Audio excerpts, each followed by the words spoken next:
You fool! Warren is dead.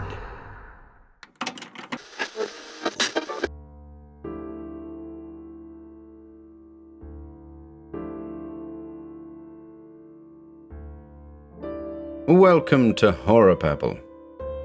We're back today with another of Clark Ashton Smith's Hyperborea stories, The Door to Saturn, which was published in the January 1932 edition of Strange Tales of Mystery and Terror.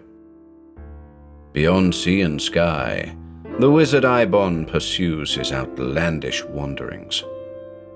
As always, we hope you enjoy this one.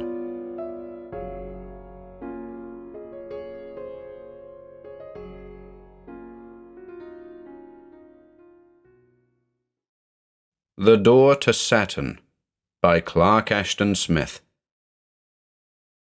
1.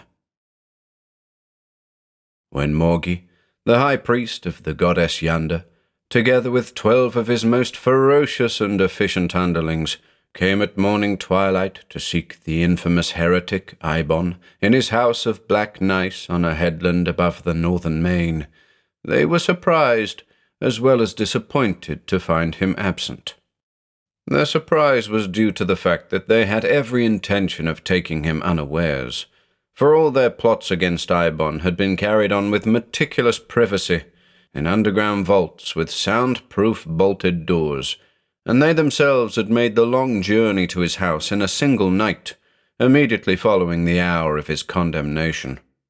They were disappointed because the formidable writ of arrest, with symbolic flame-etched runes on a scroll of human skin, was now useless, and because there seemed to be no early prospect of trying out the ingenious agonies, the intricately harrowing ordeals which they had devised for Eibon with such care.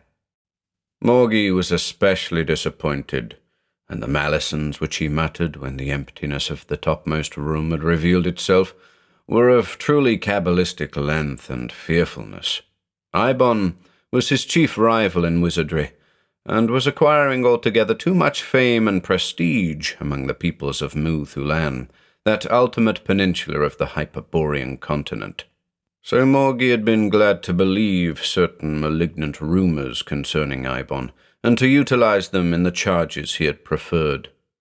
These rumors were that Eibon was a devotee of the long-discredited heathen god Zothaqua, whose worship was incalculably older than man, and that Eibon's magic was drawn from his unlawful affiliation with this dark deity, who had come down by way of other worlds from a foreign universe, in primeval times when the earth was still no more than a steaming morass. The power of Zothaqua was still feared, and it was said that those who were willing to forego their humanity by serving him would become the heritors of anti-mundane secrets, and the masters of a knowledge so awful that it could only have been brought from outlying planets coeval with night and chaos. The house of Eibon was built in the form of a pentagonal tower and possessed 5 stories, including the 2 that were underground.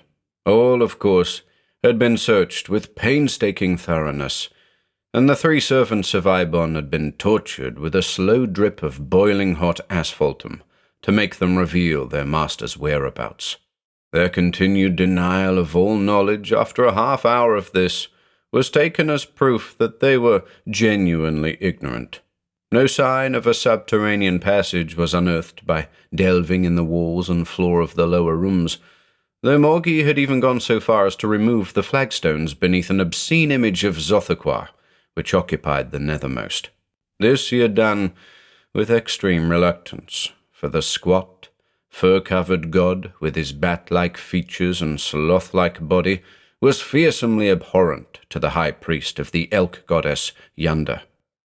Returning in renewed search to the highest room of Eibon's tower, the inquisitors were compelled to own themselves baffled.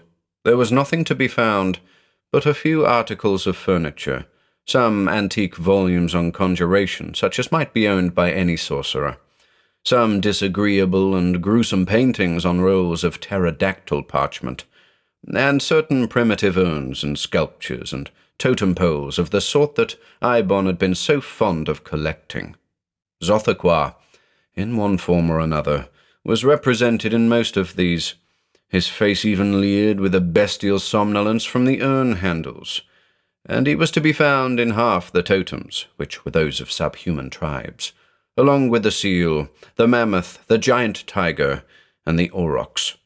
Morgie felt that the charges against Eibon were now substantiated beyond all remaining doubt, for surely no one who was not a worshipper of Zathaqua would care to own even a single representation of this loathsome entity. However, such additional evidence of guilt, no matter how significant or damnatory, was of small help in finding Eibon. Staring from the windows of the topmost chamber, where the walls fell sheer to the cliff, and the cliff dropped clear on two sides to a raging sea 400 feet below, Morgie was driven to credit his rival with superior resources of magic. Otherwise, the man's disappearance was altogether too much of a mystery, and Morgie had no love for mysteries, unless they were part of his own stock in trade. He turned from the window and re-examined the room with minutely careful attention. Eibon had manifestly used it as a sort of study. There was a writing table of ivory, with reed pens and various coloured inks in little earthen pots, and there were sheets of paper made from a kind of calamite, all scribbled over with odd astronomical and astrological calculations that caused Morgie to frown because he could not understand them. On each of the 5 walls there hung one of the parchment paintings, all of which seemed to be the work of some aboriginal race. Their themes were blasphemous and repellent, and Zathaqua figured in all of them, amid forms and landscapes whose abnormality and sheer uncouthness may have been due to the half-developed technique of the primitive artists. Morgie now tore them from the walls, one by one, as if he suspected that Eibon might in some manner be concealed behind them. The walls were now entirely bare, and Morgie considered them for a long time, amid the respectful silence of his underlings. A queer panel, high up in the southeastern side above the writing table, had been revealed by the removal of one of the paintings. Morgie's heavy brows met in a long black bar as he eyed this panel.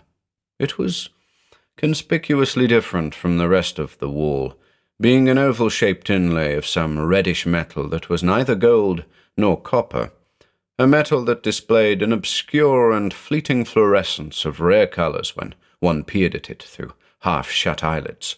But somehow it was impossible, with open eyes, even to remember the colours of this fluorescence. Morgie, who perhaps was cleverer and more perspicacious than Eibon had given him credit for being, conceived a suspicion that was apparently baseless and absurd, since the wall containing the panel was the outer wall of the building, and could give only on the sky and sea. He climbed upon the writing table, and struck the panel with his fist. The sensations which he felt, and the result of the blow, were alike astounding. A sense of icy cold so extreme that it was hardly distinguishable from extreme heat ran along his hand and arm and through his whole body as he smote the unknown reddish metal. And the panel itself swung easily outward, as if on unseen hinges, with a high, sonorous clang that seemed to fall from an incomputable distance. Beyond it, Morgie saw that there was neither sky nor sea, nor, in fact, anything he had ever seen or heard of, or had even dreamed of in his most outrageous nightmares. He turned to his companions. The look on his face was half amazement, half triumph. "Wait here till I return," he commanded, and leaped headlong through the open panel. The charges that had been brought against Eibon were indeed true. The sagacious wizard, in his lifelong study of laws and agencies, both natural and supernatural, had taken account of the myths that were prevalent in Muthulan regarding Zathaqua, and had thought it conceivably worthwhile to make a personal investigation of this obscure pre-human entity. He had cultivated the acquaintance of Zathaqua, who, in the desuetude of his worship, was now driven to lead an existence wholly subterranean. He had offered the prescribed prayers, had made the sacrifices that were most acceptable, and the strange, sleepy little god, in return for Eibon's interest and his devotion, had confided to him certain information that was more than useful in the practice of the black arts. Also, he had presented Eibon with some autobiographical data that confirmed the popular legends in more explicit detail, for reasons which he did not specify. He had come to Earth in former eons from the planet Cycronosh, the name by which Saturn was called in Mu-Thulan, and Cycronosh itself had been merely a way station in his travels from remoter worlds and systems. As a special reward, after years of service and burnt offerings, he presented to Eibon a large, thin, oval plate of some ultra-telluric metal, instructing him to have it fitted as a hinged panel in an upper room of his house. The panel, if swung outward from the wall on open air, would have the peculiar property of giving admittance to the world Cycronosh many million miles away in space. According to the vague and somewhat unsatisfactory explanation vouchsafed by the god, this panel, being partly wrought from a kind of matter which belonged to another universe than man's, possessed uncommon radiative properties that served to ally it with some higher dimension of space, through which the distance to astronomically remote spheres was a mere step. Zothaqua, however, warned Eibon not to make use of the panel, unless in time of extreme need, as a means of escape from otherwise inevitable danger, for it would be difficult, if not impossible, to return to Earth from Cycronosh, a world where Eibon might find it anything but easy to acclimate himself, since the conditions of life were very different from those in Mu-Thulan, even though they did not involve so total an inversion of all terrene standards and norms as that which prevailed in the more outlying planets. Some of Zothaqua's relatives were still resident in Cycronosh, and were worshipped by its peoples, and Zothaqua told Eibon the almost unpronounceable name of the most powerful of these deities, saying that it would be useful to him as a sort of password if he should ever need to visit Cycronosh.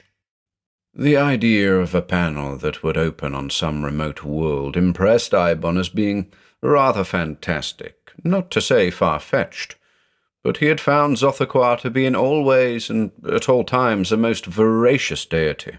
However, he made no trial of the panel's unique virtues, till Zothaqua, who maintained a close surveillance of all underground doings, had warned him of the machinations of Morgi and the processes of ecclesiastic law that were being instituted in the vaults below the temple of Yonder.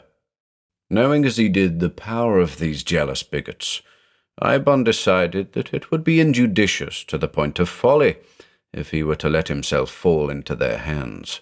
Bidding a short and grateful farewell to Zothaqua, and collecting a small parcel of bread and meat and wine, he retired to his study and climbed upon the writing table.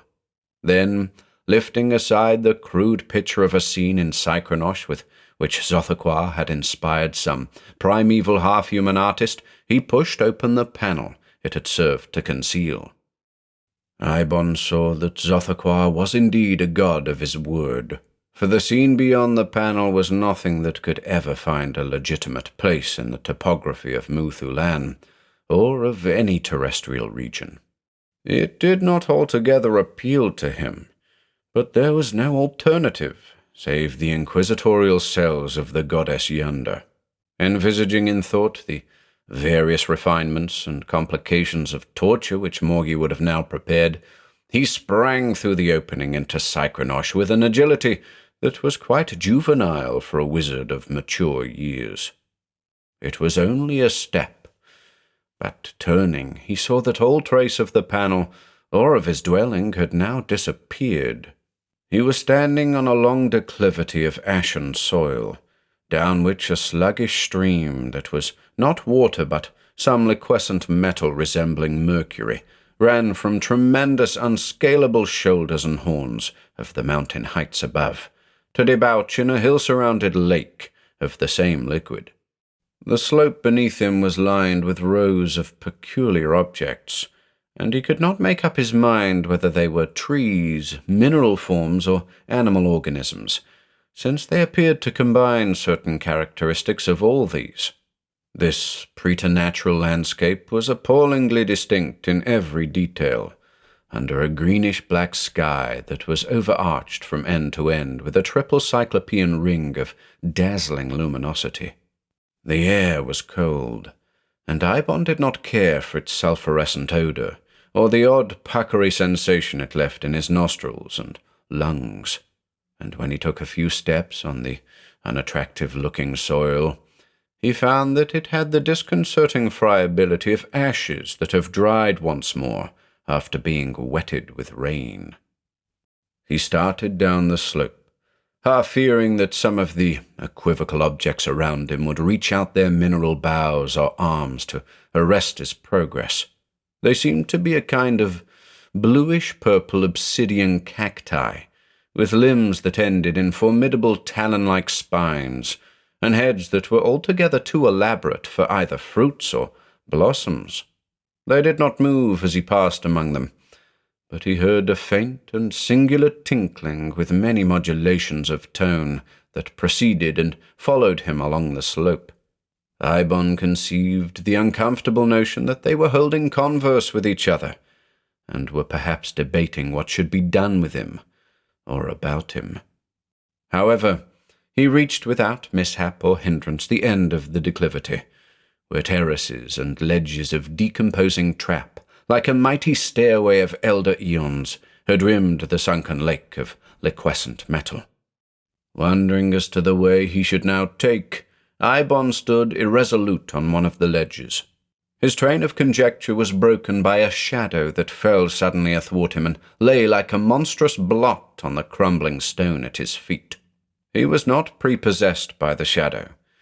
It was outrageously defiant of all known aesthetic standards, and its malformation and distortion were no less than extravagant.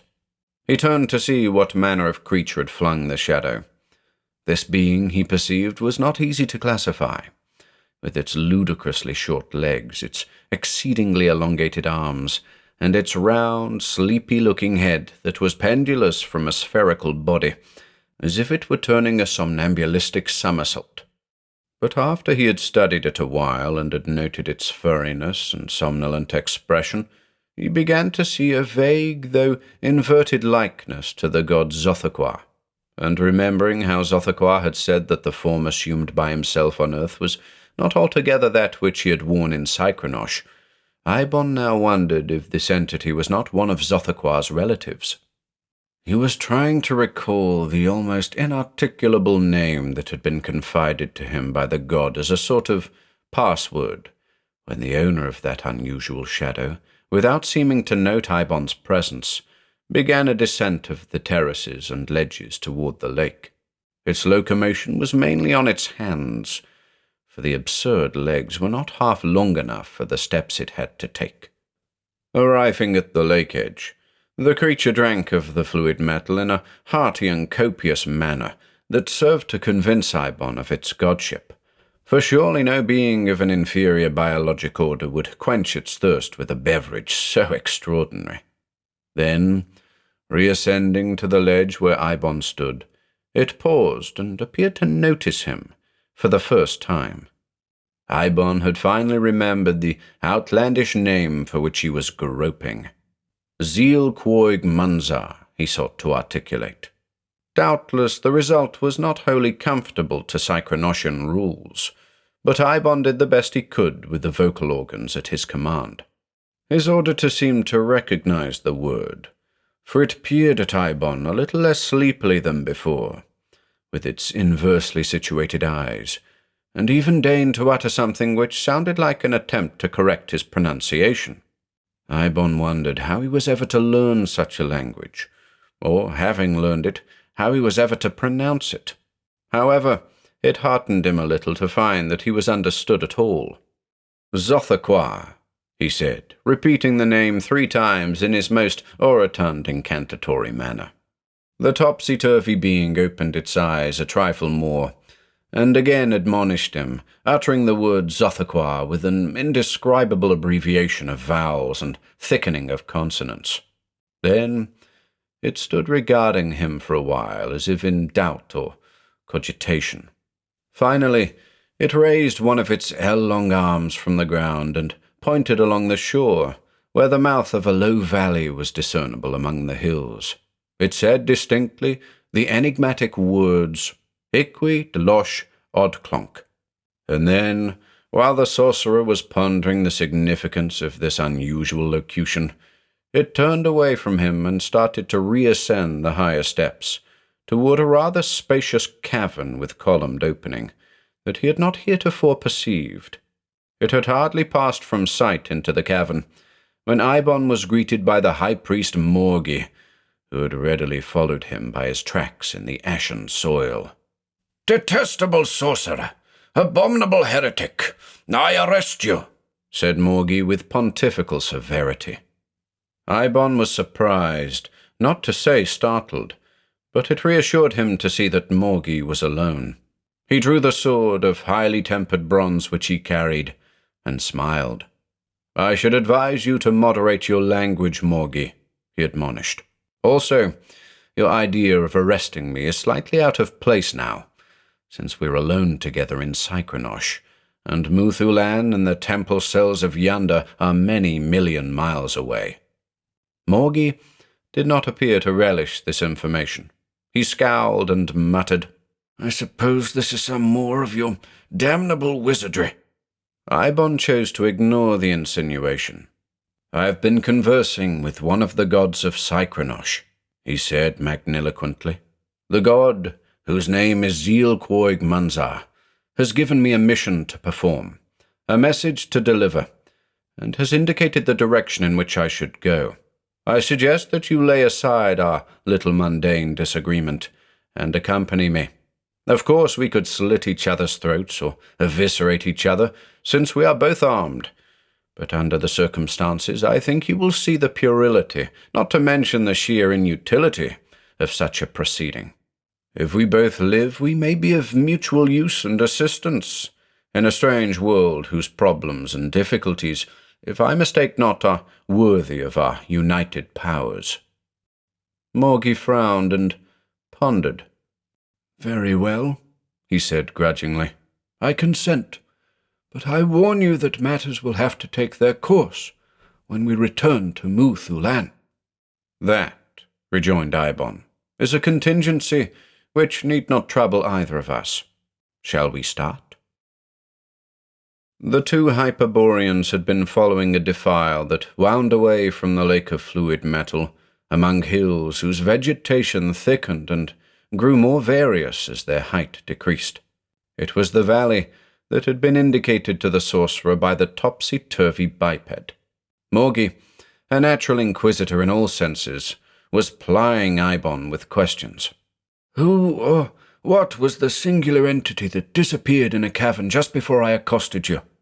"That was the god Zielquoig Manzar." "And who, pray, is this god? I confess that I have never heard of him." "He is the paternal uncle of Zothaqua."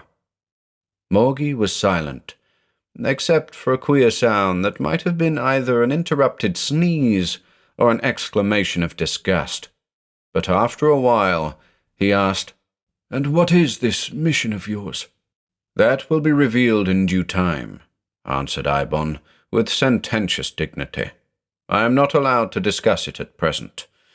I have a message from the god which I must deliver only to the proper persons." Morgi was unwillingly impressed.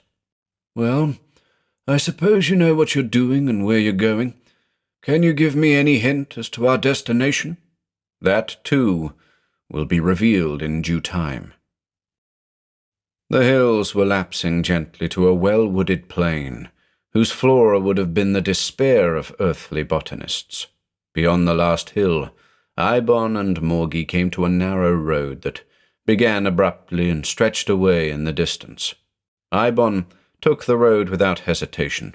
Indeed, there was little else to do, for the thickets of mineral plants and trees were rapidly becoming impenetrable. They lined the way with serrate branches that were like sheaves of darts and daggers, of sword blades and needles. Eibon and Morgi soon noticed that the road was full of large footprints, all of them circular in form, and rimmed about with the marks of protruding claws. However, they did not communicate their misgivings to each other.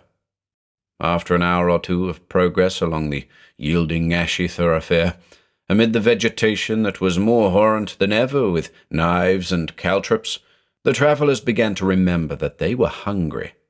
Morgi, in his haste to arrest Eibon, had not breakfasted, and Eibon, in his natural hurry to evade Morgi, had committed a like omission. They halted by the wayside, and the sorcerer shared his parcel of food and wine with the priest. They ate and drank with frugality, however, since the supply was limited, and the landscape about them was not likely to yield any viands that were suitable for human sustenance. With strength and courage revived by this little refection, they continued their journey. They had not gone far when they overtook a remarkable monster that was plainly the originator of the numerous footprints. It was squatting down with its armored haunches toward the travellers, filling the whole road for an indeterminable distance ahead.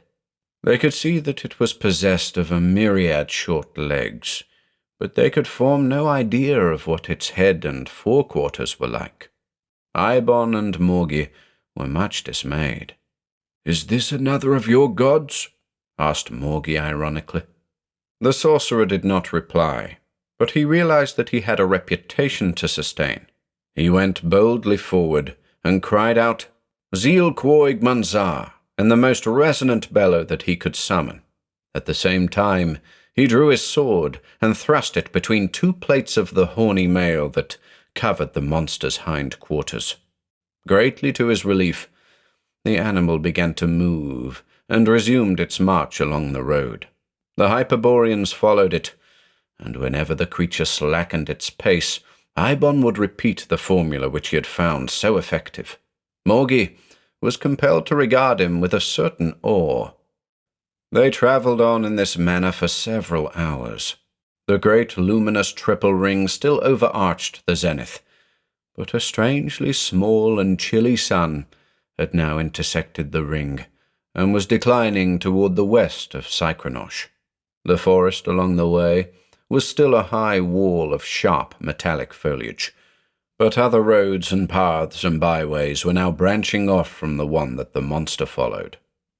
All was very silent, except for the many-footed shuffling of this uncouth animal, and neither Eibon nor Morgi had spoken for miles. The high priest was regretting more and more his rashness in pursuing Eibon through the panel, and Eibon was wishing that Zothaqua had given him the entree to a different sort of world. They were startled out of their meditations by a sudden clamour of deep and booming voices that rose from somewhere in advance of the monster. It was a veritable pandemonium of unhuman guttural bellowings and croakings, with notes that were somehow suggestive of reproof and objurgation, like shrewish drums, as if the monster were being scolded by a group of unimaginable entities. "Well?" queried Morgi.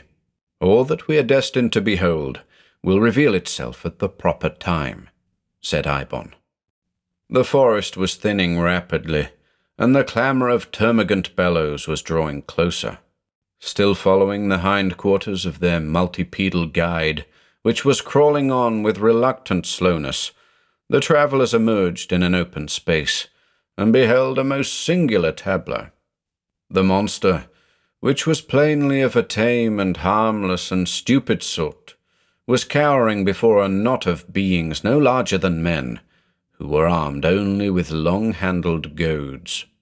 These beings, though they were bipeds and were not quite so unheard of in their anatomic structure as the entity which Eibon had met by the lake, were nevertheless sufficiently unusual, for their heads and bodies were apparently combined in one, and their ears, eyes, nostrils, mouths, and certain other organs of doubtful use were all arranged in a somewhat unconventional grouping on their chests and abdomens. They were wholly naked, and were rather dark in colour, with no trace of hair on any part of their bodies. Behind them, at a little distance, were many edifices of a kind which hardly conformed to human ideas of architectural symmetry. Eibon strode valorously forward, with Morgie following discreetly. The torso-headed beings ceased their scolding of the fawning monster, and peered at the Earthmen with expressions that were difficult to read on account of the odd and baffling relationship of their features. "Zeel Quoig Manzar, Zothaqua," said Eibon with oracular solemnity and sonority. Then, after a pause of hieratic length, "Iqui de losh od clonk." The result was indeed gratifying, and was all that could be expected even from a formula so remarkable, for the Psychronosian beings dropped their goads and bowed before the sorcerer, till their featured bosoms almost touched the ground. "I have performed the mission.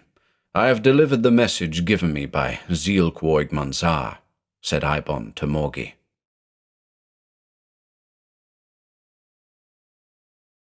2. For several Psychronosian months, the two Hyperboreans were the honoured guests of this quaint and worthy and virtuous people, who called themselves the Blemfroims. Eibon had a real gift for languages, and made progress in the local tongue far more readily than Morgie. His knowledge of the customs, manners, ideas and beliefs of the Blemfroims soon became extensive, but he found it a source of disillusionment as well as of illumination.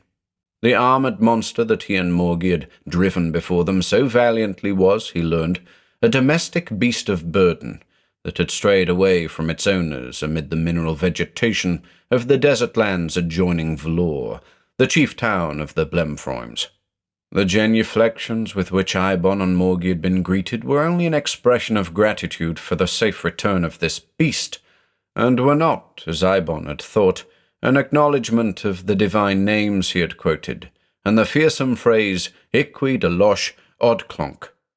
The being that Eibon had met by the lake was indeed the god Zeel Quoig Manzar, and there were dim traditions of Zothaqua in certain early myths of the Blemfroims. But this people, it seemed, were most regrettably materialistic, and had long ceased to offer sacrifice and prayer to the gods, though they spoke of them with a sort of distant respect, and with no actual blasphemy. Eibon learned that the words Iqui de losh odclonk doubtless belonged to a private language of the gods, which the Blemfroims no longer understood, but which, however, was still studied by a neighbouring people, the Eibons, who maintain the ancient formal worship of Zeel Quoig Manzar and various related deities. The Blemfroims were indeed a practical race, and had few, if any, interests beyond the cultivation of a great variety of edible fungi, the breeding of large centipedal animals, and the propagation of their own species. The latter process, as revealed to Eibon and Morgie, was somewhat unusual. Though the Blemfroims were bisexual, only one female in a generation was chosen for reproductive duties, and this female, after growing to mammoth size on food prepared from a special fungus, became the mother of an entire new generation. When they had been well initiated into the life and customs of Vlor, the Hyperboreans were privileged to see the future national mother, called the Genquom, who had now attained the requisite proportions after years of scientific nourishment. She lived in an edifice that was necessarily larger than any of the other buildings in Vlor, and her sole activity was the consumption of immense quantities of food. The sorcerer and the inquisitor were impressed, even if not captivated, by the mountainous amplitude of her charms, and by their highly novel arrangement. They were told that the male parent or parents of the forthcoming generation had not yet been selected. The possession of separate heads by the Hyperboreans seemed to lend them a remarkable biologic interest in the eyes of their hosts. The Blemfroims, it was learned, had not always been headless, but had reached their present physical conformation through a slow course of evolution, in which the head of the archetypal Blemfroim had been merged by imperceptible degrees with the torso. But, unlike most peoples, they did not regard their current stage of development with unqualified complacency. Indeed, their headlessness was a source of national regret. They deplored the retrenchment of nature in this regard, and the arrival of Eibon and Morgi, who were looked upon as ideal exemplars of cephalic evolution, had served to quicken their eugenic sorrow. The sorcerer and the inquisitor, on their part, found life rather dull among the Blemfroims after the first feeling of exoticism had worn off. The diet was tiresome, for one thing, an endless succession of raw and boiled and roasted mushrooms, varied at rare intervals by the coarse and flabby meat of tame monsters. And this people, though they were always polite and respectful, did not seem to be greatly awed by the exhibitions of Hyperborean magic with which Eibon and Morgi favoured them, and their lamentable want of religious ardour made all evangelistic endeavour a thankless task, and, being fundamentally unimaginative, they were not even duly impressed by the fact that their visitors had come from a remote, ultra-Psychronosian world. "I feel," said Eibon to Morgi one day, "that the god was sadly mistaken in deigning to send this people a message of any sort." It was very soon after this that a large committee of the Blemfroims waited upon Eibon and Morgi, and informed them that after long consideration they had been selected as the fathers of the next generation, and were to be married forthwith to the tribal mother, in the hope that a well-headed race of Blemfroims would result from the union. Eibon and Morgi were quite overcome by the proposed eugenic honour. Thinking of the mountainous female they had seen, Morgi was prone to remember his sacerdotal vows of celibacy, and Eibon was eager to take similar vows upon himself without delay. The inquisitor, indeed, was so overwhelmed as to be rendered almost speechless, but with rare presence of mind, the sorcerer temporized by making a few queries anent the legal and social status which would be enjoyed by Morgi and himself, as the husbands of the Genquom, and the naive Blemfroims told him that this would be a matter of brief concern, that after completing their marital duties, the husbands were always served to the national mother in the form of ragouts and other culinary preparations.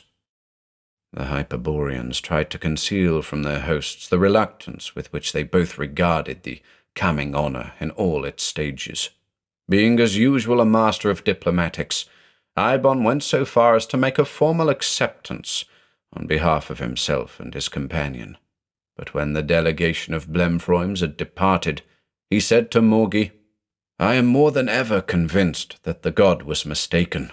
We must leave the city of Vlor with all feasible dispatch, and continue our journey till we find a people who are worthier to receive his communication."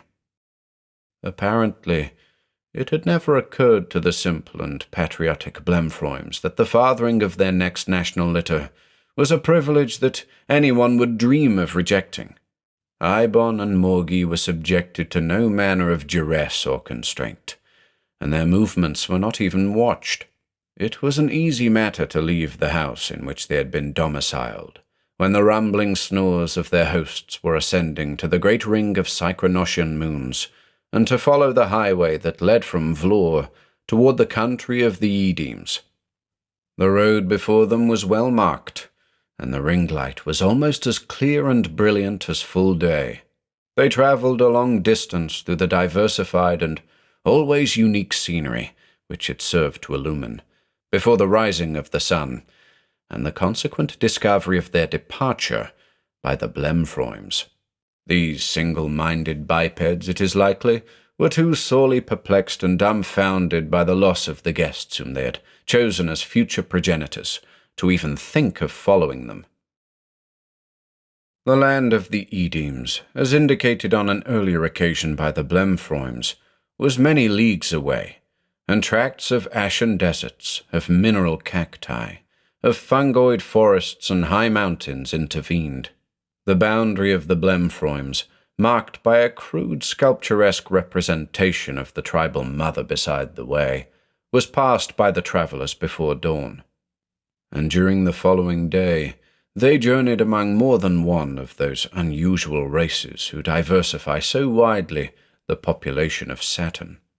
They saw the gibbous, that Apterous and Stylitian bird people who roost on their individual dolomites for years at a time, and meditate upon the cosmos, uttering to each other at long intervals the mystic syllables yop, yeep, and yoop, which are said to express an unfathomed range of esoteric thought.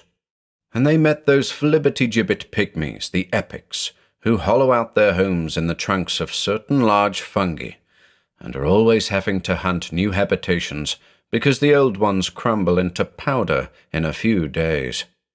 And they heard the underground croaking of that mysterious people, the Golongs, who dread not only the sunlight, but also the ring light, and who have never yet been seen by any of the surface dwellers.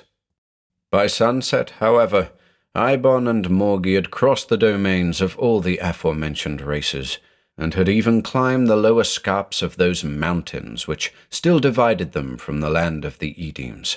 Here, on a sheltered ledge, their weariness impelled them to halt, and since they had now ceased to dread pursuit from the Blemfroims, they wrapped themselves more tightly in their mantles against the cold, after a meagre supper of raw mushrooms, and fell asleep. Their slumber was disturbed by a series of cacodemoniacal dreams, in which they both thought they had been recaptured by the Blemfroims, and were forced to espouse the Genquorm. They awoke shortly before dawn, from visions whose details were excruciatingly vivid, and were more than ready to resume their ascent of the mountains. The slopes and cliffs above them were desolate enough to have deterred any travellers of inferior hardihood or less cogent fears. The tall woods of fungi dwindled ere long to tiny growths, and soon they lessened to forms that were no bigger than lichens, and after these there was nothing but black and naked stone. The wiry and slender Eibon suffered no great inconvenience from the climb, but Morgi, with his sacerdotal girth and bulk, was soon winded. Whenever he paused to recover his breath, Eibon would say to him, "Think of the National Mother," and Morgi would climb the next acclivity like an agile but somewhat asthmatic mountain sheep. They came at noon to a pinnacle-guarded pass from which they could look down on the country of the Edems. They saw that it was a broad and fertile realm, with woods of mammoth mushrooms and other thallophytes that excelled in size and number those of any other region they had yet traversed. Even the mountain slopes were more fruitful on this side, for Eibon and Morgi had not descended far when they entered a grove of enormous puffballs and toadstools. They were admiring the magnitude and variety of these growths when they heard a thunderous noise on the mountains above them. The noise drew nearer, gathering to itself the roar of new thunders. Eibon would have prayed to Zothaqua, and Morgi would have supplicated the goddess Yanda, but unfortunately there was no time. They were caught in a mighty mass of rolling puffballs and toppling toadstools overthrown by the huge avalanche that had started on the heights above, and borne with increasing momentum, with vertiginous speed and tumult amid an ever-growing heap of shattered fungi, they finished their descent of the mountain in less than a minute. Endeavouring to extricate themselves from the pile of thallophytic debris in which they were buried, Eibon and Morgi noticed that there still seemed to be a good deal of noise, even though the avalanche had stopped. Also, there were other movements and heavings than their own in the pile. When they had managed to get their necks and shoulders clear, they discovered that the commotion was being made by certain people who differed from their late hosts, the Blemfroims, in that they possessed rudimentary heads. These people were some of the Edems, on one of whose towns the avalanche had descended. Roofs and towers were beginning to emerge from the mass of boulders and puffballs, and just in front of the Hyperboreans there was a large temple-like edifice, from whose blocked-up door a multitude of the Edems had now tunneled their way. At sight of Eibon and Morgi, they suspended their labours, and the sorcerer, who had freed himself and had made sure that all his bones and members were intact, now took the opportunity to address them. "Hearken," he said with great importance. "I have come to bring you a message from the god Ziel-Quoig-Manzar. I have borne it faithfully on ways beset with many hazards and perils. In the god's own divine language, it runs thus: Iqui de losh od clonk." Since he spoke in the dialect of the Blemfroims, which differed somewhat from their own, it is doubtful if the Edems altogether understood the first part of his utterance. But Ziel-Quoig-Manzar was their tutelary deity, and they knew the language of the gods. At the words Iqui de losh od clonk, there was a most remarkable resumption and increase of activity, a ceaseless running to and fro on the part of the Edems, a shouting of guttural orders, and a recrudescence of new heads and limbs from the avalanche. Those who had issued from the temple re-entered it, and came out once more carrying a huge image of Ziel-Quoig-Manzar, some smaller icons of lesser though allied deities, and a very ancient-looking idol which both Eibon and Morgi recognized as having a resemblance to Xothaqua.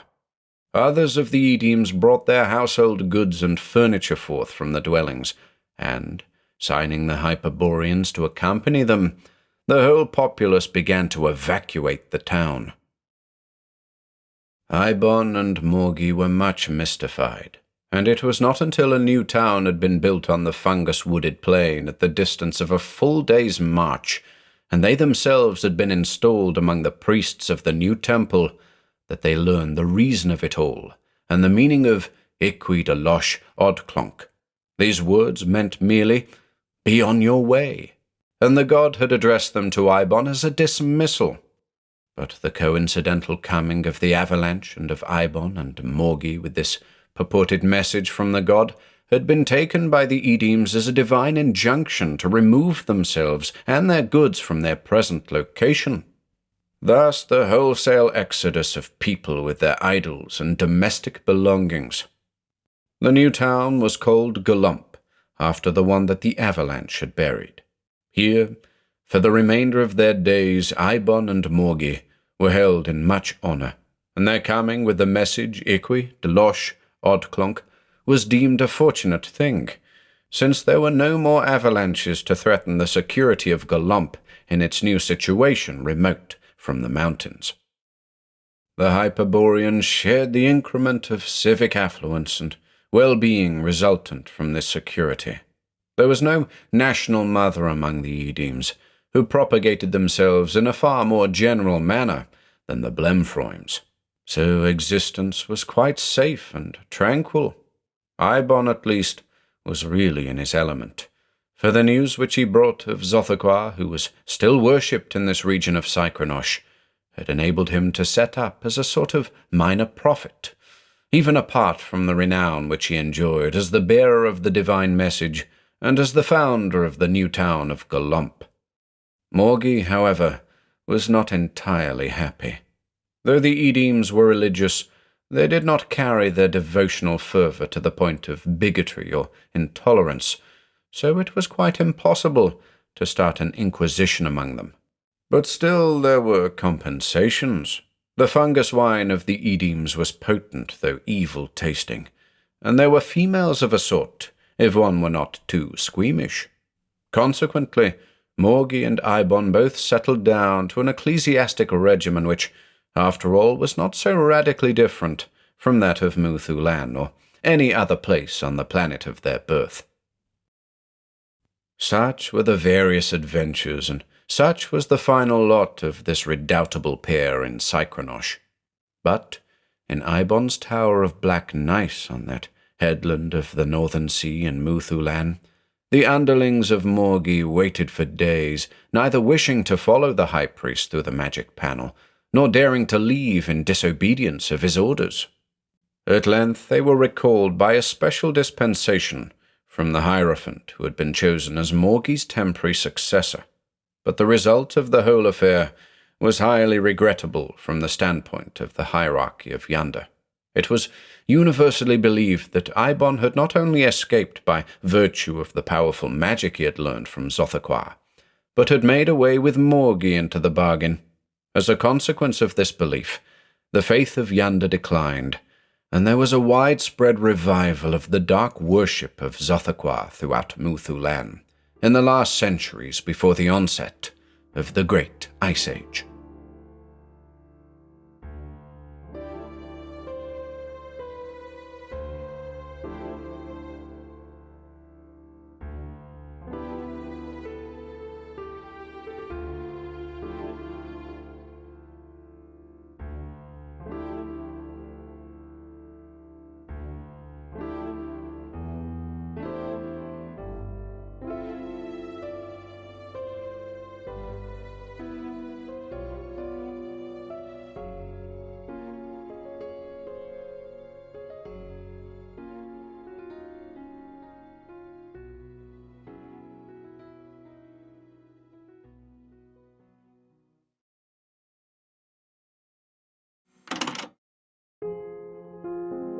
If you enjoyed listening today, be sure to subscribe to the channel by hitting the red subscribe button below.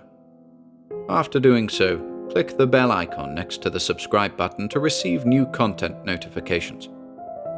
If you'd like to support our work and receive exclusive perks, consider becoming a channel member by clicking the join button below.